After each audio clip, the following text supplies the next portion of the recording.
चलिए so next अब हम लोग डिस्कस करते हैं सबमर्सिबल पंप के बारे में। तो ये पंप सबमर्सिबल पंप क्या होता है इसको देखते हैं। वैसे नाम से ही क्लियर है, सबमर्सिबल पंप यानी कि ऐसा पंप जो कहीं मर्ज हो, सरफेस के अंदर डूबा हुआ हो। तो एक्चुअली जैसा नाम है वैसा ही ये इसका कैरेक्टरिस्टिक भी है कि केवल एक आउटलेट को छोड़ के बाकी जितने भी कंपोनेंट रहेंगे इस पर्टिकुलर पंप के, वो हमारे ग्राउंड लेवल के अंदर में सबमर्ज होते हैं। क्लियर है? तो देखिए सबमर्सिबल पंप क्या है। The pump is emerged in a well tank.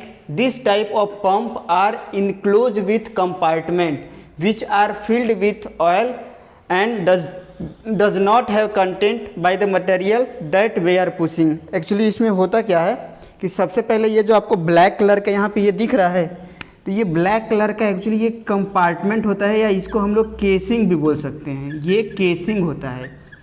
तो सबसे पहले क्या किया जाता है, ग्राउंड के अंदर में एक बोर किया जाता है। बोर करने के बाद इस तरीके का स्टील का एक केसिंग डाल दिया जाता है। डाल दिए अब हम लोग, जब हम लोग यहाँ पे केसिंग डाल दिए, क्लियर है, ये नीचे से नीचे रहेगा, ये केसिंग डाल दिए। अब इसके बाद क्या हो जाएगा, इसके अंदर में इस पर्टिकुलर पंप को ग्राउंड के अंदर में मतलब फिट कर दिया जाता है। क्लियर है?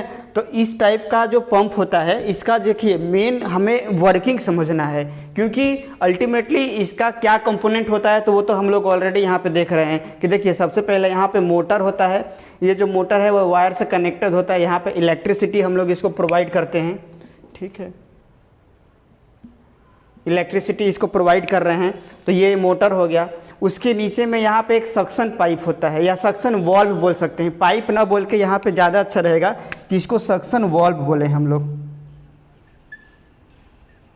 सक्शन वॉल्व होता है जिससे यहाँ पे ये जो लिक्विड यहाँ पे ये स्टोर रहता है, इसको क्या करता है वो, जब भी प्रेशर डिफरेंस होता है तो उसको यहाँ से वो सक करता है इस तरीके से।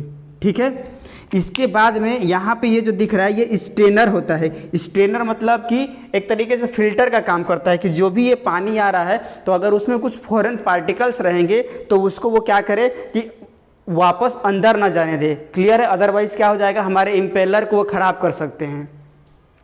तो स्टेनर एक तरीके का छननी का काम करता है। उसके बाद यहाँ पे ये जो दिख रहा है, ये जो दिख रहा है, ये दिख रहा है, इसको ये एक्चुअली सेंट्रीफ्यूगल पंप होता है। सेंट्रीफ्यूगल पंप होता है जो कि बहुत सारे पंप को एक साथ अरेंज करके मतलब कनेक्टेड किया जाता है, इसलिए इसको बोला जाता है मल्टी स्टेजिंग सिलेंडर। ठीक है, मल्टी स्टेजिंग पंप बोला जाता है एक्चुअली। तो ये जो है ये वाला ये पंप है, और पंप के जस्ट बाद ये वाला जो पोर्शन है, ये वाला पोर्शन है, ये होता है एक्चुअली डिफ्यूज़र। डिफ्यूज़र का काम क्या करेगा, प्रेशर को इंक्रीज करेगा। वो हम लोग वर्किंग में अभी देखेंगे। तो और लास्ट में फिर ये डिलीवरी पाइप होता है, और ये हमारा आउटलेट होता है जिसके थ्रू हमें पानी देखने को मिलता है। तो सरफेस के ऊपर में जब आप सबमर्सिबल पंप देखे होंगे तो कुछ इस तरीके का एक आउटलेट बस देखने को मिलता है, और उसके नीचे में एक यहाँ पे केसिंग रहता है, और उस केसिंग के अंदर इतने सारे कंपोनेंट को फिट किए रहते हैं। क्या क्या? Motor, suction valve, strainer, multi staging, impeller with diffuser. Clear है ये? तो अब इसका हम लोग वर्किंग देख लेते हैं कि इसका वर्किंग कैसे होता है। तो देखिए वर्किंग में क्या है, अभी हम लोग ये देख लिए कि इसके आउटलेट को छोड़ के सारे पार्ट जो है वो यहाँ पे क्या है, इमर्ज्ड हैं। तो इसमें क्या हो जाता है कि जैसे ही हम लोग मोटर को पावर सप्लाई देते हैं, जब इसे ही मोटर को पावर सप्लाई देते हैं तो ये जो मोटर है बहुत तेज़ी से रोटेट करेगा तो वहाँ पे कहीं ना कहीं काइनेटिक एनर्जी इंक्रीज होगा और प्रेशर क्रिएट होगा, लो प्रेशर क्रिएट होगा। तो जैसे ही यहाँ पे लो प्रेशर क्रिएट होगा तो यहाँ के जो सराउंडिंग वाटर होता है उसको वो अपने तरफ सक करने की कोशिश करेगा, और जब ये सक करेगा तो सक्शन वाल्व के थ्रू वाटर जो है वो इसमें सक्शन वाल्व के थ्रू स्टेनर में मूव करेगा। जैसे ही वाटर स्ट्रेनर से मूव किया तो अब जो भी फॉरेन पार्टिकल रहेंगे वो स्ट्रेनर उसको छान देगा, यानी उसको नहीं जाने देगा, और वाटर जो है अब एक तरीके से कहाँ चला गया, हमारा सेंट्रीफ्यूगल पंप के इम्पेलर में चला गया। क्लियर है। तो वही हम ये लिखे हुए हैं, as the power supply to motor और liquid suck by the suction valve and move through strainer. यहाँ पे मोटर जो है पावर सप्लाई दिए, काइनेटिक एनर्जी क्रिएट किया, जिसके कारण वाटर को सक किया गया और ये जो सक्ड वाटर है वो स्टेनर से पास हुआ, जहाँ पे फॉरेन पार्टिकल को हमने रिमूव कर लिया। अब क्या होगा कि जैसे ही स्टेनर से पास करके जब वो इम्पेलर में आएगा, तो अब इम्पेलर क्या करेगा, तो इम्पेलर एक्चुअली क्या है, सेंट्रीफ्यूगल पंप का इम्पेलर है, जो कि मल्टी स्टेजिंग, मतलब कि बहुत सारे सेंट्रीफ्यूगल पंप को एक साथ कनेक्टेड हैं।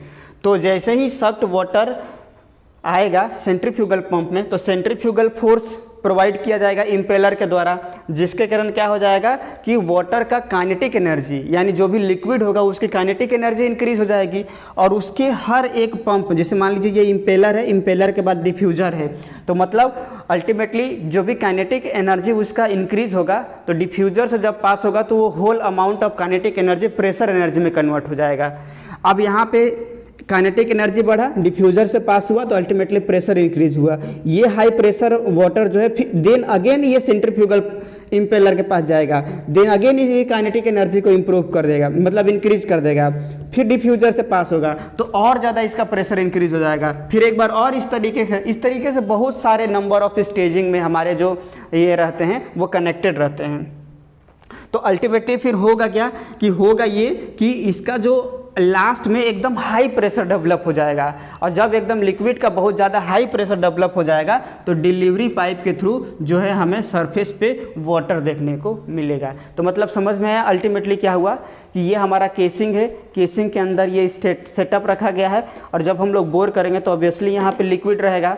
अब जब मोटर को स्टार्ट करेंगे तो इस सक्शन वाल्व से वाटर को मतलब कि सक करेगा, स्टेनर से पास होगा, फिर सेंट्रीफ्यूगल पंप जो कि मल्टी स्टेजिंग में लगा हुआ रहेगा वो अल्टीमेटली उसके प्रेशर को इंक्रीज कर देगा, और जब वो प्रेशर इंक्रीज हो जाएगा तो ये डिलीवरी वाल्व के थ्रू हमें वाटर डिलीवर कर दिया जाएगा। ठीक है, तो ये रहा हमारा एक ब्रीफ सबमर्सिबल पंप के बारे में। एग्जाम के लिए इतना सफिशिएंट है, डायग्राम, वर्किंग और इसका क्या एक इंट्रोडक्शन है। ठीक है, तो इस तरीके से हमारा जो सिलेबस में जो 3 पंप दिया गया था, centrifugal pump, reciprocating pump, submersible, ये वाला हम लोग कंप्लीट किए। ठीक है, नेक्स्ट जो है वो और जो भी टॉपिक है उसको देखिए। एक छोटा सा और टॉपिक देख लेते हैं, इसी से रिलेटेड है, सिलेक्शन ऑफ सबमर्सिबल पंप। तो देखिए जब भी हम लोग मार्केट में जाते हैं तो सबमर्सिबल पंप के बहुत सारे वैरायटी अवेलेबल रहते हैं, और उसके अपने अकॉर्डिंग और या अपने चॉइस के अकॉर्डिंग हम सबमर्सिबल पंप को चूज कर सकते हैं। तो एक टॉपिक हमारे सिलेबस में लिखा हुआ है selection of submersible pump. Clear है, तो मैं यहाँ पे इसको रफ कर देता हूँ, हम लोग यहाँ पे डिस्कस कर लेते हैं सिलेक्शन ऑफ सबमर्सिबल पंप के बारे में। तो देखिए जो पंप का जो भी सिलेक्शन होगा तो वो हम लोग क्या कर सकते हैं, ऑन द बेसिस ऑफ कि हम किसके लिए यूज कर रहे हैं। तो पहला अगर हम लोग डिस्कस करें सिलेक्शन ऑफ सबमर्सिबल पंप में, सिलेक्शन ऑफ सबमर्सिबल पंप, तो इसमें सबसे पहला जो चॉइस होगा कि हमारा एप्लीकेशन क्या है। एप्लीकेशन मतलब कि क्या किस लेवल पे, ब्रॉड लेवल पे अगर हमें सबमर्सिबल पंप इंस्टॉल करना है तो हमें ऐसा सबमर्सिबल पंप लेना पड़ेगा जिसमें कि बहुत ज़्यादा नंबर ऑफ 10 से 15 20 के आसपास सेंट्रीफ्यूगल पंप जो है वो एक दूसरे से मल्टी स्टेजिंग में कनेक्टेड होंगे। अगर उससे लो लेवल का एप्लीकेशन चाहिए तो हम लोग सेंट्रीफ्यूगल जो भी कंपोनेंट उसमें कनेक्टेड होंगे उनको हम लोग कम करते जाएंगे। तो अल्टीमेटली जो सिलेक्शन होगा तो उसका फर्स्ट क्राइटेरिया क्या हो जाएगा कि हमारा एप्लीकेशन क्या है।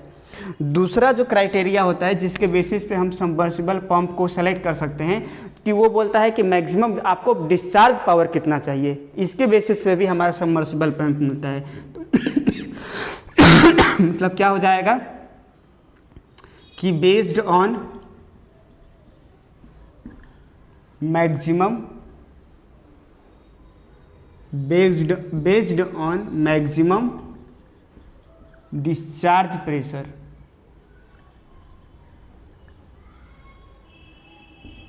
Discharge pressure. क्लियर है। तीसरा जो क्राइटेरिया हो सकता है वो क्या हो सकता है बेस्ड ऑन मैक्सिमम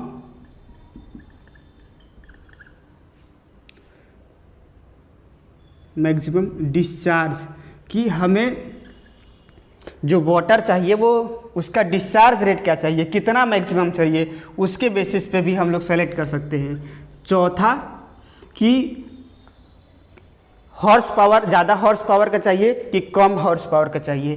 तो नेक्स्ट जो क्राइटेरिया हो सकता है वो हो सकता है based on horse power.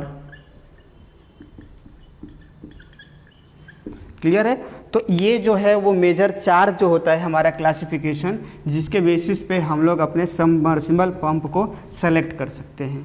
Clear है? तो ये चारों पॉइंट को नोट डाउन कर लीजिए। तो इस तरीके से हमारा सबमर्सिबल पंप कंप्लीट हो जाएगा। ठीक है, चलिए ठीक है, फिर नेक्स्ट क्लास में मिलते हैं।